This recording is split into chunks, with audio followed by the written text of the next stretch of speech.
눈물로 쓴 기도일지, 이렇게 말씀의 제목을 지어보았습니다. 눈물로 쓴 기도일지. 이 시는 56편 처음에 포함되어 있는 내용에 보면 다윗이 썼다고 나오고, 또 믹담, 이제 황금시라고도 불립니다. 귀중한 시다, 이렇게 우리가 이해할 수 있겠고, 또 이제 우리가 그 생소한 요낫 엘렘 르호김 이런 단어가 나오는데, 이 곡조가 무엇이었는지를 나타내주는 그런 이 안내가 있습니다. 우리가 이 시라는 문학 작품을 볼 때에는 하나님께서 얼마나 오묘하게 사람의 그 애환을 녹여내시면서 똑같은, 그리고 혹은 그보다 더 큰 고난을 당하는 이들에게 여전히 말씀하시고 계시는데, 그 느낌이 사람마다 다릅니다. 이것이 시편의 오묘함입니다. 어떤 성경처럼 정확하게 이것은 이것이다 라고 하기보다, 시편에는 읽는 사람이 읽는 것에 따라서 조금씩 다르게 느껴질 수도 있습니다. 그러나 이 시를 이해하는 데 있어서는 이러한 힌트들, 이러한 조언들을 우리가 참고할 필요가 있습니다.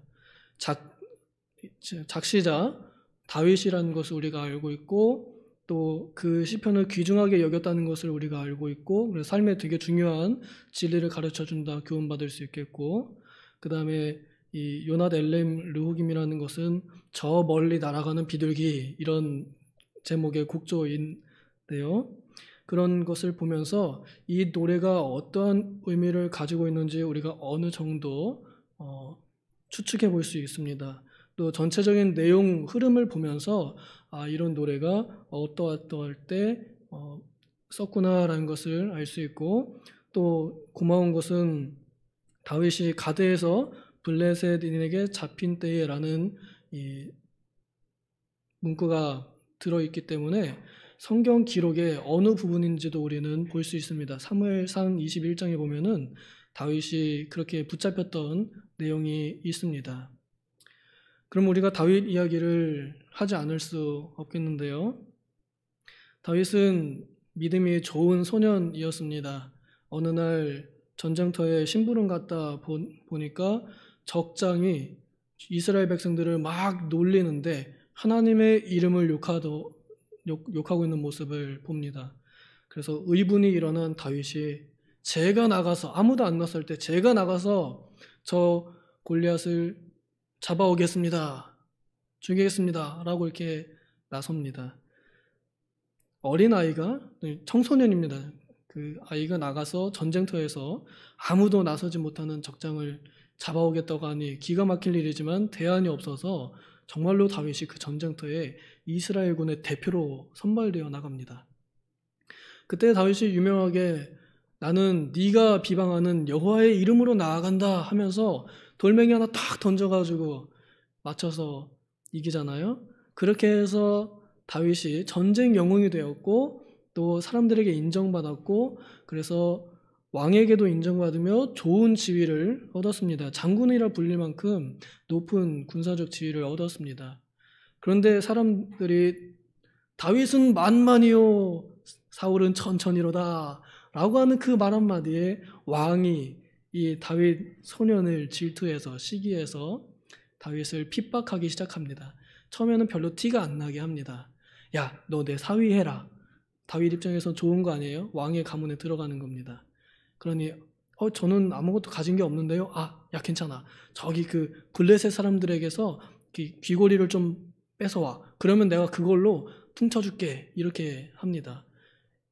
사울 왕이 그런 요구를 했던 것은 적들의 손에 다윗을 죽게 만들려고 일부러 그렇게 속임수를 쓴 것이었는데, 다윗이 진짜 사울 왕이 요청한 그것을 가져왔습니다. 목숨 걸고 그 결혼을 위해서 가져왔습니다. 그래서 첫 번째 계획이 실패가 됐을 때 이젠 점점 노골적으로 사울이 제정신이 아닌 상태에서 아예 다윗을 죽이려고 합니다. 창을 들어서 던집니다. 다윗을 향해서 슉. 다윗이 민첩하게 잘 피했습니다. 그리고 이젠 분위기가 완전히 바뀌어서 어떻게 하면 다윗을 죽일까 하는 것이 사울 왕의 공식적인 이 정책이 되어버렸습니다. 그래서 다윗에게 자객을 보내고 나중에는 지명수배를 내리게 됩니다. 다윗이 이제 소년일 때, 이제 장군일 때 왕이 되기 전에 매우 많이 유리했습니다. 방랑했습니다. 어디 한 군데 제대로 머물 곳이 없었습니다. 그러다가 정말 안 되겠어서 갔던 곳이 바로 이 블레셋이었습니다. 거기가 어디였냐면 가드 왕 아기스가 있는 곳이거든요. 그 가드 왕이 바로 자기가 쳐 죽였던 그 골리앗의 나라예요. 적대국에 가가지고 지금 망명 신청을 하게 된 겁니다. 다윗은 여기는 그래도 이제 내가 이제 사울의 반대편에 있으니까 적의 적은 적이라고, 아기스 왕과 사울 왕이 적이니까 자기가 가면은 받아줄 줄 이렇게 생각했던 것 같아요. 근데 거기 있는 신하들이 임금님, 지금 우리에게 망명 온 저 다윗은 그 전에 골리앗 죽여가지고 영웅이 되었던 그 다윗 아닙니까? 우리의 적군 아닙니까? 이 사람이 순수한 의도로 왔겠습니까? 이렇게 모함하고 비난하기 시작했습니다.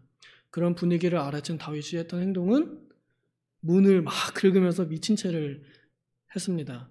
그 사람들이 다 포위하고 있으면서 도망가지 못하는, 진짜 꼼짝달싹 못하는 그 상황에 온 겁니다.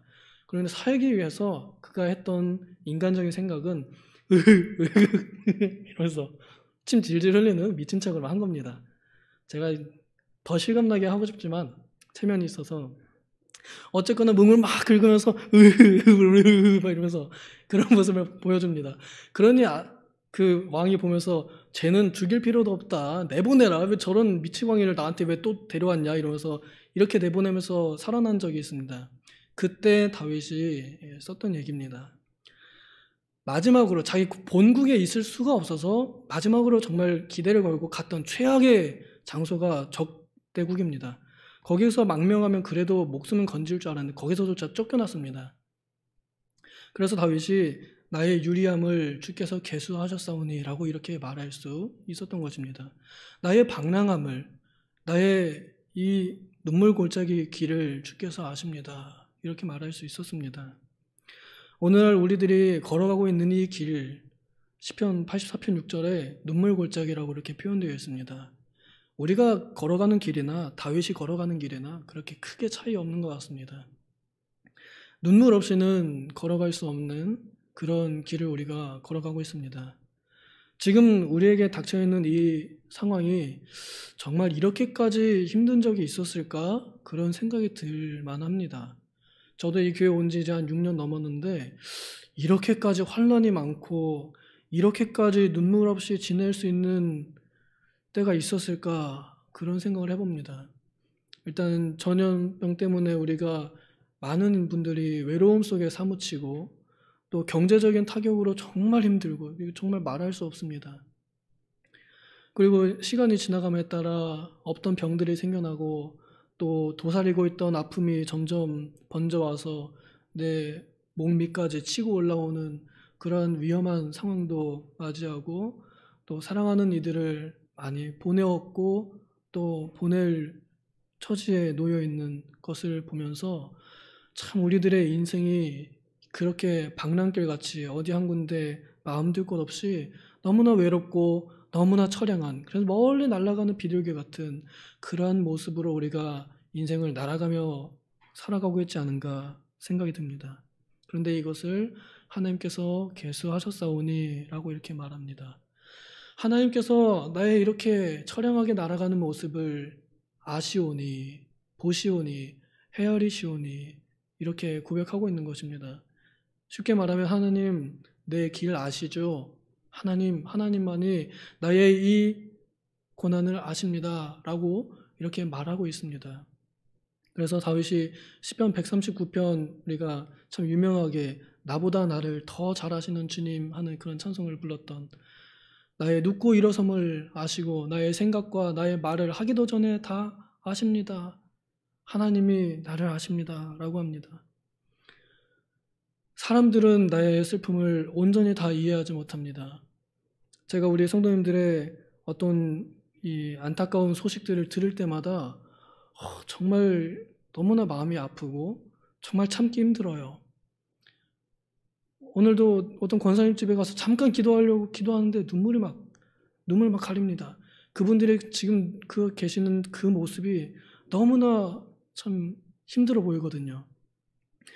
이런 모습을 나는 잠깐 보고서도 그 정도 느꼈다면 하나님께서는 얼마나 더 잘 알고 계시겠습니까? 예수님께서도 우리 인간들을 이해하시기 위해서 친히 사람의 몸을 입으셨고 또 우리와 같이 시험을 받으셔서 능히 시험받는 자들을 도와주실 수 있는 분이십니다. 사람에게는 우리가 도움을 기대할 수 없고 사람에게는 위로를 기대하기가 어렵습니다. 우리가 욥의 고난을 들어서 아시다시피 아내도 친구들도 그 누구도 욥기를 읽어보면요, 하나님 말고는 욥의 편을 들어준 사람이 없습니다. 다들 욥을 비난하고 너가 잘못했어 라고 하면서 하나님 저주하고 하나님 원망하고 죽어버려 이렇게 했지 아무도 욥을 위로하지 않았습니다. 마지막에 하나님께서 판정승 욥 승리 이렇게 손을 들어주시기 전까지 욥은 홀로 자신의 의로움을 지켰고 자신 홀로 그 슬픔을 감당했습니다. 그러나 그때 하나님께서 그의 곁에 같이 계셨고 그의 손을 붙잡고 계셨습니다. 오늘날 우리가 지금 처해 있는 이 상황도 아무도 알아주지 못하지만 그러나 하나님께서는 나의 길을 이미 계수하고 계십니다. 그 길 안에 우리는 걸어가고 있는데 이 길은 정말 눈물 없이는 걸어가기 어려운 길입니다. 그래서 제가 오늘 제목을 눈물로 쓴 기도 일지라고 이렇게 지어보았습니다. 우리가 이 한 절에서 알 수 있는 진리 중에 하나가 나의 눈물을 주의 병에 담으소서 이것이 주님의 책에 기록되지 않았나이까 하고 이렇게 씁니다.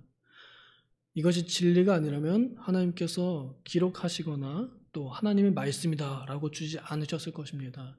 우리는 이 기록된 내용을 보면서 알고 또 믿는 것은 나의 눈물이 주님의 병에 담긴다는 것. 지금으로 말하면 우리가 이해하기는 쉬운 유리병을 생각할 수 있지만 이때 당시엔 유리병이 없었으므로 이제 그릇으로 된 도자기, 항아리 이런 물 주전자 이런 의미로 볼 수 있겠습니다. 나의 눈물이 하나님의 주전자에 담기지 않았습니까? 내 눈물이 하나님의 책에 기록되지 않았습니까? 라고 이렇게 하나님의 진리를 다윗이 큰 이 슬픔 속에서 쓴 것입니다. 그러면서 우리들에게 주는 위로가 무엇이냐면 우리가 눈물로 하는 기도가 결코 헛되지 않다는 것을 보여줍니다. 그러므로 우리는 오히려 눈물을 아끼지 말고 하나님께 기도하는 것이 더 유익합니다. 하나님께서는 우리의 부모님보다 더 사랑하시기에 내가 했던 한마디 짧은 말들도 다 기억하시고 또 다 응답하십니다. 우리 부모님들도 우리 사랑하는 자녀들이 그냥 살짝 하는 말도 다 귀담아 들으시고 꼭 해줘야지, 꼭 사줘야지 이런 마음 가지시고 해주시는데 사람인지라 잊어버리실 때도 있지만 하나님은 잊지 않으시고 기억하시며 예수 그리스도의 피로 자녀된 우리들에게 예수님과 똑같이 그보다 더 우리를 사랑하시기에 그 기도 한마디 한마디도 놓치지 않고 다 하나님의 기도책에 기록하고 계신다 하는 것을 우리에게 알려줍니다. 제가 오래전에 이 시를 읽으면서 썼던 그 시구 중에 하나 제가 그냥 쓴 겁니다. 어둠 속에 빛나는 눈물 이것은 주님의 것입니다. 이 한마디를 제가 옛날에 썼습니다. 우리가 눈물을 이렇게 밝을 때는 잘 못 흘립니다. 사람들이 보니까 또 괜히 창피하니까 우리는 눈물을 흘리기를 참 주저합니다. 그런데 불이 꺼지고 또 아무도 없을 때 불 꺼진 아무도 없는 교회당에서 홀로 무릎 꿇고 하나님 앞에 서게 되면 앉게 되면 그때 우리 눈에 물이 차오르고 우리 잠겼던 눈이 열리며 그동안에 흘리지 못했던 눈물이 쏟아지는 경험들을 아마 다 해보시게 될 겁니다. 그 눈물이 하나님 보실 때 얼마나 아름답고 얼마나 빛나는지 저는 이것이 그렇게 말하는 것 같아요. 너의 눈물을 내가 귀하게 여긴다, 이렇게 보는 것 같습니다. 오랜 후에 히스기야 왕이 하나님 앞에 사형 선고를 고지를 받았습니다. 그 선지자에게부터. 그래서 그 왕이 엉엉 웁니다. 제비같이 학같이 하나님 살려주세요. 나 이대로 죽을 수 없어요 하면서 엉엉 웁니다. 하나님께서 그 즉시 그 왕에게 응답하시기를 내가 너의 눈물을 보았다라고 이렇게 응답해 주셨습니다. 이렇게 드러난 진리의 말씀들을 보면 우리의 눈물이 얼마나 가치 있는지, 또 얼마나 강력하고 얼마나 위력 있는지를 보여줍니다. 그렇기에 우리가 슬플 때, 또 눈물을 흘려야 할 때는 눈물을 아끼지 말아야 할 것입니다. 지금은 그 어느 때보다도 우리가 눈물을 아끼지 말아야 할 때인 것 같습니다. 너무 어렵습니다. 이 전염병 때문에 많은 이들이 외로움 속에 고립되어 갑니다. 어디 한 군데 터놓고 말할 사람이 없고, 또 제대로 사람을 만나기도 불안하고, 또 어디 한 군데 나가서 제대로 식사 한번 하기도 참 쉽지 않습니다. 재정적으로 아까도 말씀드렸지만 정말 꿈과 희망을 다 걸었던 가게들이 얼마 안 돼서 문을 닫습니다. 그 중에는 많은 믿는 사람들도 있었을 것입니다. 개업 예배, 또 축복기도 왜 안 했겠어요? 그런데도 그분들이 다치는 그런 슬픔을 우리가 당하고 있고, 우리 가족 중에 누군가가 겪었고, 또 우리의 눈으로 보고 있습니다. 육신의 건강 때문에 많은 고난들, 정말 나한테는 일어나지 않을 것 같았던 일들이 어느 날 갑자기 닥치고, 정말 참새가 그물에 그냥 걸리듯 나 아무 잘못 없는데 그런 일로 걸리기도 하고, 사랑하는 이들이 우리 곁을 떠나기도 하고, 또 이제는 누워서 참 힘든 그런 상황들을 우리가 봅니다. 이때는 우리가 울어야 할 때입니다. 우리가 눈물을 아낄 때가 아닙니다. 그리고 그 눈물을 하나님께서 기다리고 계시고, 하나님께서 그 눈물을 받들고 지금 우리 앞에 하나님의 유리병을 우리에게 이렇게 대고 계시는지도 모르겠습니다. 그리고 하나님께서 그 기도를 기록하시려고 천사들을 보내어 우리 앞에 옆에다가 하나님의 서기관들, 하나님의 천사들을 각각 세워놓으신지도 모르겠습니다. 그래서 우리가 눈물을 흘리면서 내뱉는 그 말 한마디를 보이진 않지만 천사들이 우리 앞에서 하나님의 책에 다 기록하는지도 모르겠습니다. 부디 오늘 밤 우리가 많은 이들을 위해서 기도할 때, 또 우리 청년들을 위해서 기도할 때, 우리 청년들 얼마나 실패를 많이 겪고 참 너무나 막막한 이 미래를 지금 대하고 있는지 모르겠습니다. 이럴 때 우리가 우리의 눈물을 모아서 하나님께 반짝반짝 빛내는 그러한 교회가 되면 좋겠습니다. 그리하여 지금 이렇게 또 이상하게 오늘 많이 오셨는데 점점 우리 교회의 이 기도회가 더욱더 불타고 또 더욱더 눈물 바다가 되는, 그래서 하나님 보실 때 이 기도를 품지 않으면 안 되는 그러한 교회가 되어가기를 소망합니다. 우리 찬송가 한 장 좀 부르면 좋겠는데요. 487장 어두움 후에 빛이 오며 한번 불러보겠습니다. 487장 어두움 후에 빛이 오며.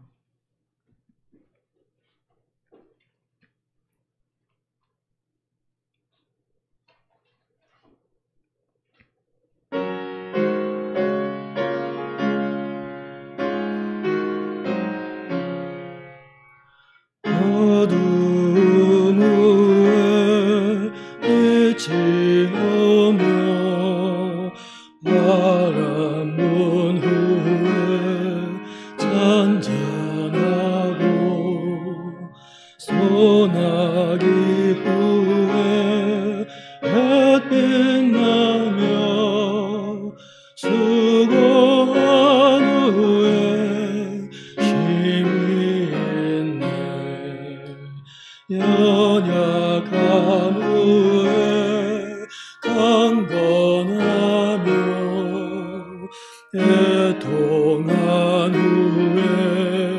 위로받고